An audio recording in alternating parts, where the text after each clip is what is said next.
In the battle against Boko Haram, America's already there, working with the Nigerian military to train them in the most effective way of defeating the terrorist killers.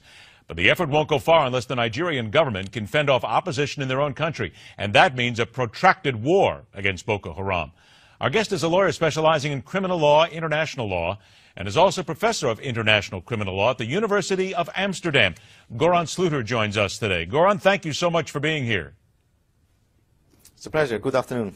Good afternoon. We need to look at Boko Haram in effect here in America of so much else that is going on. We have ISIS, we have Al-Qaeda, we have so many different issues. Why should America be concerned about what happens? I mean, the humanitarian, we understand, we get that. But what is it about the Boko Haram inference, what is it about what's happening in Nigeria that will impact America?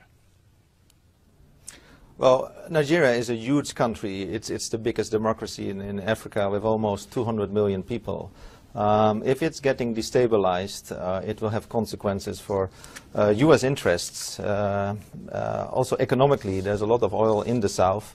So it is in everybody's interest that Nigeria keeps stable. It's not only Boko Haram that is an issue, but it's also about the elections. And one of the candidates at the elections, General Buhari, he is suspected of having committed crimes against humanity, and that's an issue. I'm representing clients from Nigeria, and we have submitted last week a criminal complaint to the International Criminal Court regarding this presidential candidate's behavior.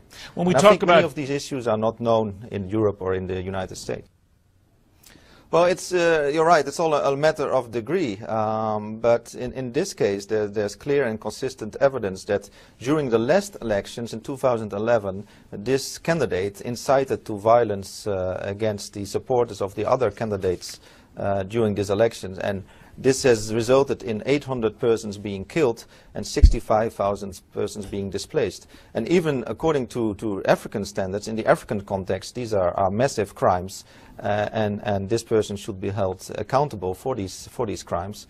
And my clients are seeking justice for the victims of 2011. But what they also sincerely hope is that it will have a deterrent effect for the upcoming elections in a couple of weeks. How horrible are the atrocities in Nigeria on a day-to-day basis with these different governments? I have talked with two victims and their relatives. They have been killed. They have been burned to death in a police station where they were seeking refuge. They were trying to hide from the angry and violent mob. So they are now looking forward to take the case at the international level and to seek justice with the International Criminal Court in The Hague. And we have in the complaint about 70 pages. We are fully transparent. The complaint is available on my law firm's website.